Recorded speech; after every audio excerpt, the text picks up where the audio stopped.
রাজপথে স্লোগান দিতে দিতে মানসিক ভারসাম্যহীন। একসময় গলা ফাটিয়ে মিছিলে স্লোগান দিলেও এখন তিনি পাগল বলেই পরিচিত। স্থানীয়রা জানান, পছন্দের নেতার শোকে পাগল হয়ে এখন রাস্তায় থাকেন তিনি। স্ত্রী ছেড়ে চলে গেলেও একজন কর্মী হিসেবে তার আবেগের দল বিএনপিকে ছাড়েননি তিনি। মিটিং হয় হেনে দৌড়ে দৌড়ে আবার মাথাটা খারাপ করে আয় ওয়াইফে আর কত করবো বেড়ি মানুষ খালি রাজনীতি শুধু ক্ষমতার খেলা নয়, কখনো তা হয়ে ওঠে ভালোবাসা। আবার সেই ভালোবাসায় কখনো রূপ নেয় নিঃসঙ্গ পাগলামিতে।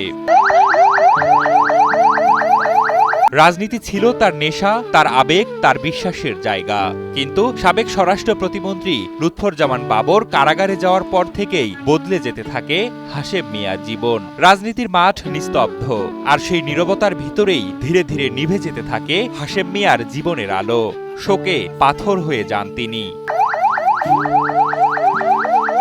বলছি নেত্রকোনার মদন উপজেলার মনিকা গ্রামের হাশেম মিয়ার কথা। একসময় যিনি রাজনৈতিক মিছিলে গলা ফাটাতেন, আজ সমাজের চোখে তিনি এক মানসিক ভারসাম্যহীন মানুষ। আমি তো নেতা, বিএনপি একদম নেতা। আমি আগে বাবুর ভাই 5 টাকা খাইছি না। প্রায় 17 বছর আগে রাজনীতির মাঠে সক্রিয় ছিলেন হাশেম মিয়া।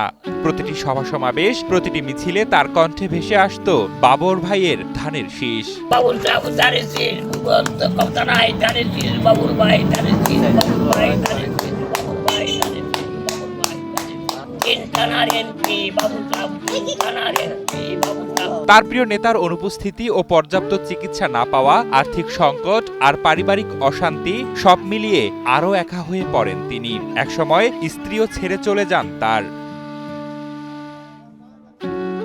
আজ হাশেম মিয়া থাকেন নিজের জগতে, যেখানে রাজনীতি নেই, কিন্তু আছে কেবল এক নাম, বাবর ভাই।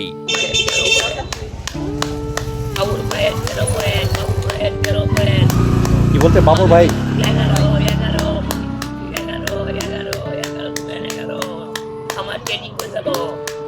কোনো মিছিলের শব্দ বা রাজনৈতিক স্লোগান কানে এলেই তার মুখে আজও অনায়াসে বেরিয়ে আসে সেই পুরনো সুর, বাবর ভাইয়ের ধানের শীষ। গ্রামবাসীর অনেকেই একে পাগলামি বলে হেসে উড়িয়ে দেন, কিন্তু এ পাগলামির ভিতরে লুকিয়ে আছে এক অন্যরকম ভালোবাসা, এক রাজনৈতিক বিশ্বাসের প্রতি অটল আনুগত্য, যা সময়, অবহেলা আর দারিদ্র্যের বোঝা সত্ত্বেও নিভে যায়নি। যদি চাও টেস্ট, স্বাদ টমেটো সসই বেশ।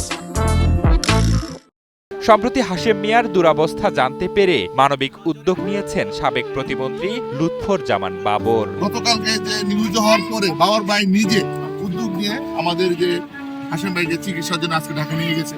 এটা একটা আমি মনে করি সারা বাংলাদেশে একটা নজির সৃষ্টি করেছে যে তিনি মানুষকে ভালোবাসেন, তিনি এই দ্বিধাদ্বন্দ্ব কাউকে রাখে না, দ্বিধাভেদ করে না, সবাই ধনী গরিব সবাই সমান। ইতোমধ্যে হাশেম মিয়ার চিকিৎসার জন্য ব্যবস্থা নেওয়া হয়েছে।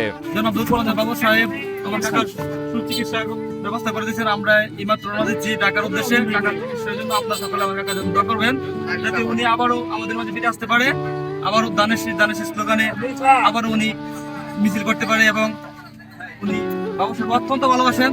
আপনারা সকলে আমার কাকার জন্য দোয়া করবেন, যাতে উনি আবারও সুস্থ হতে পারে। এক সময়ের মিছিল মুখর কর্মী আজ সমাজের করুণ বাস্তবতার প্রতিচ্ছবি।